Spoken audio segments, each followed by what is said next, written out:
माँ छिन्नमस्ता की भक्त गंगा, त्याग और सेवा की कहानी।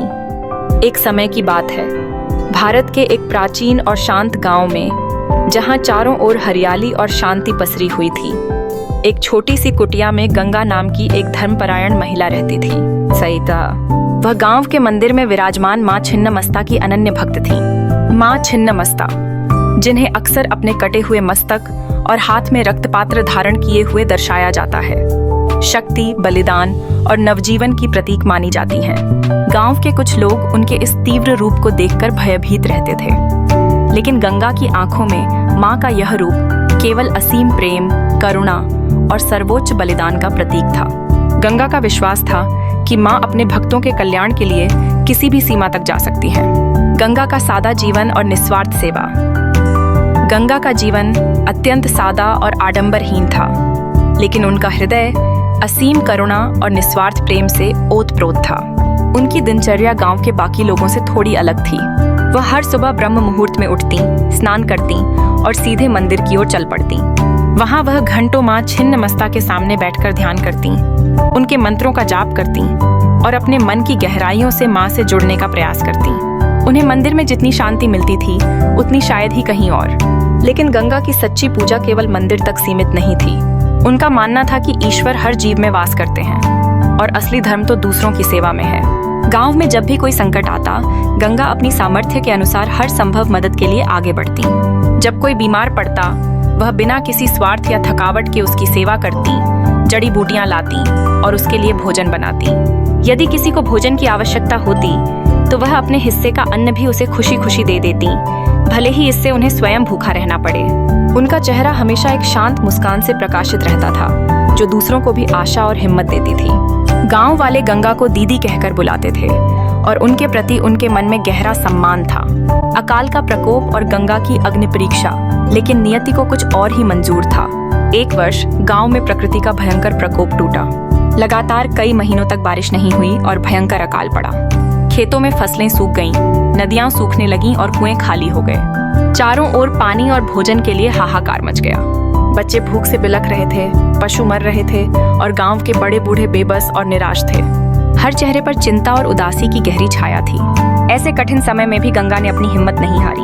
वह अपनी बची खुची सामग्री से गांव वालों के लिए थोड़ा थोड़ा भोजन बनाती और उसे सबसे पहले उन लोगों को देती जिन्हें इसकी सबसे ज्यादा जरूरत थी, बीमारों को, बच्चों को और बूढ़ों को। लेकिन उनकी अपनी सामर्थ्य भी अब चुकने लगी थी। उनके घर में भी अन्न का एक दाना और पानी की एक बूंद भी नहीं बची थी। एक दिन जब गंगा के पास वास्तव में देने के लिए कुछ भी नहीं बचा था और उन्होंने देखा कि उनके गांव के लोग भूख और प्यास से तड़प रहे हैं, तो वह अत्यंत दुखी होकर मंदिर में माँ छिन्नमस्ता के सामने बैठ गई। उनकी आंखों से अविरल अश्रुधारा बह रही थी। उन्होंने माँ से फूट फूट कर प्रार्थना की, हे माँ, हे करुणामयी, मेरे पास अब कुछ भी नहीं बचा है। मेरे गांव वाले भूख और प्यास से मर रहे हैं। मैं उन्हें इस पीड़ा में नहीं देख सकती। कृपा करके उन्हें इस भयानक संकट से उबारो। मुझे कोई मार्ग दिखाओ माँ। माँ छिन्नमस्ता का दिव्य संकेत गंगा घंटों ध्यान में बैठी रही। उनके मन में केवल अपने गांव वालों का कल्याण ही था। तभी उन्हें एक अद्भुत और स्पष्ट स्वप्न आया। उन्होंने देखा कि स्वयं माँ छिन्नमस्ता उनके सामने प्रकट हुई। उनका दिव्य रूप अत्यंत तेजस्वी था। माँ ने अपनी शांत और गंभीर वाणी में गंगा से कहा, गंगा, तूने हमेशा दूसरों के लिए जिया है। तेरा निस्वार्थ प्रेम और सेवा भाव ही तेरी सबसे बड़ी शक्ति है। जिस प्रकार मैंने संसार को जीवन देने के लिए अपने मस्तक काटा और अपना बलिदान दिया, उसी प्रकार तुझे भी अपने अहंकार का त्याग करना होगा। जब तू बिना किसी अपेक्षा के स्वयं को पूर्णतः और निस्वार्थ भाव से अर्पित कर देगी, तभी इस गांव का कल्याण होगा। तेरा बलिदान केवल भौतिक नहीं, बल्कि आत्मिक होना चाहिए। गंगा की नींद टूट गई। माँ के वचनों का गहरा अर्थ उनके मन में धीरे धीरे स्पष्ट होने लगा। उन्होंने समझ लिया कि माँ उनसे किसी भौतिक चीज का नहीं, बल्कि अपने मैं का, अपने व्यक्तिगत स्वार्थ का, अपने अहंकार का त्याग करने को कह रही थी। यह बलिदान केवल खुद को मिटाना नहीं, बल्कि मैं को हम में विलीन करना था। बलिदान और पुनरुत्थान, सामूहिक प्रयास की शक्ति। अगले दिन गंगा ने अपनी आंखों में एक नई चमक और मन में एक अदम्य संकल्प के साथ गांव के सभी लोगों को मंदिर में बुलाया। जब सब लोग एकत्रित हो गए, तो उन्होंने शांत और दृढ़ स्वर में कहा, भाइयों और बहनों, माँ छिन्नमस्ता ने मुझे मार्ग दिखाया है। हमें अपने अंदर के स्वार्थ और अहंकार को त्यागना होगा। यह अकाल केवल पानी और भोजन का नहीं है, बल्कि यह हमारे दिलों में बैठे स्वार्थ का भी अकाल है। जब हम सब मिलकर काम करेंगे, एक दूसरे के लिए जिएंगे और अपने व्यक्तिगत लाभ को भूलकर हम की भावना से जुड़ेंगे, तभी यह संकट समाप्त होगा। गंगा ने स्वयं पहल की। उनके पास जो कुछ भी थोड़ा बहुत बचा हुआ अनाज था, उसे उन्होंने गांव के सबसे सूखे कुएं में डालना शुरू कर दिया। यह एक प्रतीकात्मक कार्य था। प्रकृति को वापस देना, विश्वास और सामूहिक प्रयास की नींव रखना। गांव वाले पहले तो उन्हें आश्चर्य से देखते रहे, कुछ ने उन्हें पागल भी समझा, लेकिन गंगा के चेहरे पर अद्भुत शांति, दृढ़ता और एक अविश्वसनीय विश्वास था, जिसे देखकर उन्हें लगा कि इसमें कोई गहरा अर्थ अवश्य है। असर दिखने लगा। गांव के अन्य लोग भी उनके साथ जुड़ने लगे। उन्होंने अपने घरों से बचा खुचा अनाज, दालें और पानी लाकर कुओं में डालना शुरू कर दिया। यह केवल भौतिक चीजों का त्याग नहीं था, बल्कि अपनी अंतिम आशा को भी सामूहिक कल्याण के लिए समर्पित करना था। वे सामूहिक रूप से उन सूखे खेतों में काम करने लगे, जहां अब कुछ भी नहीं था, बस एक दूसरे को हिम्मत देते हुए। लोग एक दूसरे की छोटी छोटी जरूरतों का ख्याल रखने लगे, बिना किसी व्यक्तिगत लाभ की इच्छा के। मेरा और तुम्हारा का भेद मिटने लगा और हमारा की भावना प्रबल हो गई।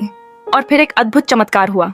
कुछ ही दिनों बाद आकाश में काले घने बादल छा गए, जैसे किसी अदृश्य शक्ति ने उन्हें प्रेरित किया हो। और फिर मूसलाधार बारिश हुई। लगातार कई दिनों तक बारिश होती रही, जिससे सूखी हुई नदियां फिर से लबालब बहने लगीं और बंजर खेत देखते ही देखते हरे भरे हो गए। जीवनदायिनी शक्ति हर ओर फैल गई। गांव में खुशहाली लौट आई। लोगों के चेहरों पर फिर से मुस्कान खिल उठी। माँ छिन्नमस्ता का आशीर्वाद और शाश्वत सीख गांव वाले समझ गए कि यह केवल बारिश नहीं थी, बल्कि यह गंगा के निस्वार्थ प्रेम, उनके अटूट विश्वास और सामूहिक बलिदान का ही परिणाम था। माँ छिन्नमस्ता ने उन्हें सिखाया था कि सच्चा त्याग केवल भौतिक चीजों का नहीं, बल्कि स्वयं के अहंकार और स्वार्थ का होता है। गंगा ने अपने कार्यों से यह सिद्ध कर दिया था कि जब मनुष्य अपने व्यक्तिगत स्वार्थों को त्याग कर दूसरों के लिए जीता है, तब प्रकृति भी उस पर अपनी कृपा बरसाती है। तब से वह गांव माँ छिन्नमस्ता के आशीर्वाद और गंगा के निस्वार्थ प्रेम की कहानी का प्रतीक बन गया। यह कहानी हमें सिखाती है कि सच्चा धर्म केवल पूजा पाठ और कर्म कांडों में नहीं, बल्कि मानव सेवा, निस्वार्थ त्याग और सामूहिक सहयोग में निहित है। जब हम स्वयं को समाज के लिए समर्पित करते हैं, अपने मैं को हम में विलीन करते हैं, तब माँ छिन्नमस्ता की कृपा हम पर बरसती है और जीवन में सच्ची समृद्धि और शांति आती है। गंगा ने न केवल अपने गांव को अकाल से बचाया, बल्कि उन्हें यह भी सिखाया कि वास्तविक शक्ति और आनंद दूसरों को देने में है।